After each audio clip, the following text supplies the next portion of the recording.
মৃত মানুষের হোয়াটসঅ্যাপ। শ্রোতারা, আপনারা শুনছেন বিডি ভূত এফএম। আজকের গল্পটি এমন একটি ঘটনার যা শুনলে হয়তো আপনার ফোনের নোটিফিকেশন সাউন্ডটাও আপনাকে ভয় পাইয়ে দেবে।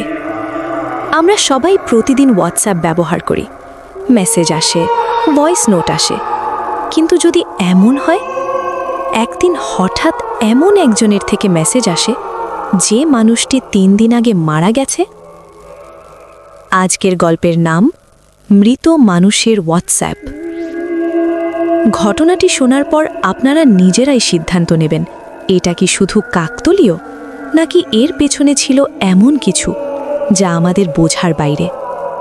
ঢাকার একটি এলাকায় থাকত রাফি। রাফি ছিল খুব সাধারণ একজন ছেলে। ইউনিভার্সিটিতে পড়ে, বন্ধুদের সাথে আড্ডা দেয় আর অবসর সময় ফোনে কাটায়। তার সবচেয়ে কাছের বন্ধু ছিল নাইম। দুজন প্রায় প্রতিদিনই কথা বলতো।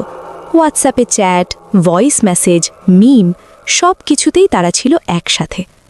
কিন্তু 3 দিন আগে একটি দুর্ঘটনায় নাইম মারা যায়। রাফি সেই খবর শুনে পুরো ভেঙে পড়ে। বন্ধুর জানাজা, কবর সব কিছুতেই সে ছিল। এরপর 3 দিন কেটে যায়। রাত প্রায় 12টা।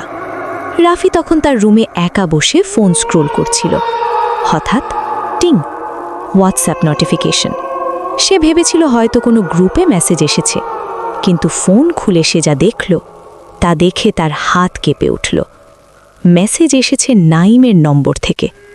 মেসেজটি ছিল, তুই জেগে আছিস? রাফি প্রথমে ভেবেছিল কেউ হয়তো নাইমের ফোন ব্যবহার করছে। সে রিপ্লাই দিল, কে? 2 সেকেন্ড পর রিপ্লাই এলো, আমি নাইম। রাফি থমকে গেল। সে আবার লিখল, মজা করিস না, কে তুই? ওপাশ থেকে রিপ্লাই, আমি সত্যি নাইম, আমি এখনো বেঁচে আছি। রাফির বুকের ভেতর থক করে উঠল। সে তাড়াতাড়ি ফোন করল সেই নম্বরে, কিন্তু ফোন বন্ধ। তারপর আবার মেসেজ এলো, ফোন দিস না, তারা বুঝে যাবে। রাফি অবাক হয়ে লিখল, কারা? কয়েক সেকেন্ড কোনো উত্তর নেই। তারপর হঠাৎ একটি ভয়েস মেসেজ। রাফি কাঁপতে কাঁপতে ভয়েস নোটটি প্লে করল। ওপাশ থেকে খুব আস্তে একটি কণ্ঠ ভেসে এলো, রাফি, আমি নাইম, আমি এখানে একা না। তারপর হঠাৎ ভয়েসটি কেটে যায়, কিন্তু শেষের দিকে শোনা যায় আরেকটি অদ্ভুত ফিসফিস শব্দ, যেন আরও কেউ আছে। তৃতীয় অংশ। পরের দিন রাফি তার বন্ধু আরিফকে সব কিছু দেখালো।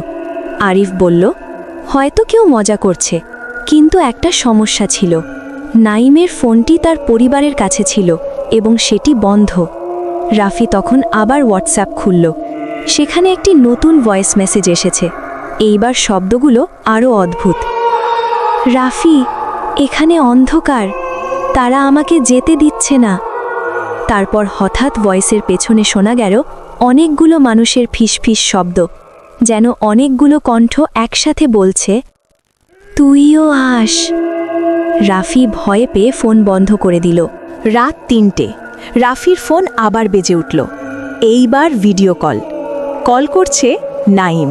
রাফি অনেকক্ষণ তাকিয়ে থাকল। শেষে সাহস করে কল রিসিভ করল। স্ক্রিনে প্রথমে শুধু অন্ধকার, তারপর ধীরে ধীরে দেখা গেল নাইমের মুখ, কিন্তু তার চোখ পুরো কালো। সে ধীরে ধীরে বলল, তুই আমাকে শুনতে পাচ্ছিস? রাফি কাঁপতে কাঁপতে বলল, তুই তুই তো মারা গেছিস। নাইম হেসে উঠল। তারপর বলল, হ্যাঁ, কিন্তু আমরা এখান থেকে যেতে পারি না। তারপর ক্যামেরা ঘুরে গেল। রাফি দেখল নাইমের পেছনে অনেকগুলো ছায়ামূর্তি দাঁড়িয়ে আছে। সবাই তাকিয়ে আছে ক্যামেরার দিকে। তারপর তারা একসাথে বলল, এবার তোর পালা। ভিডিও কল কেটে গেল। শেষ অংশ। পরের দিন সকালে রাফির রুমের দরজা বন্ধ ছিল। বন্ধুরা অনেক ডাকাডাকি করেও কোনো উত্তর পায়নি। শেষে দরজা ভেঙে ভেতরে ঢুকে তারা যা দেখল, রাফি মেঝেতে পড়ে আছে, তার হাতে ফোন। ফোনের স্ক্রিনে হোয়াটসঅ্যাপ খোলা। শেষ ভয়েস মেসেজে লেখা, নতুন একজন এসে গেছে, হোস্ট। শেষ কথা। শ্রোতারা, এই গল্পটি কি শুধুই কল্পনা, নাকি সত্যিই কখনো কখনো এমন কিছু ঘটে যা প্রযুক্তির মাধ্যমেও আমাদের সাথে যোগাযোগ করার চেষ্টা করে? যদি কখনো মাঝরাতে আপনার ফোনে এমন কারো মেসেজ আসে যে আর এই পৃথিবীতে নেই, তাহলে হয়তো সেই মেসেজের উত্তর না দেওয়াই ভালো, কারণ ওপাশে কে আছে তা আমরা কেউ জানি না।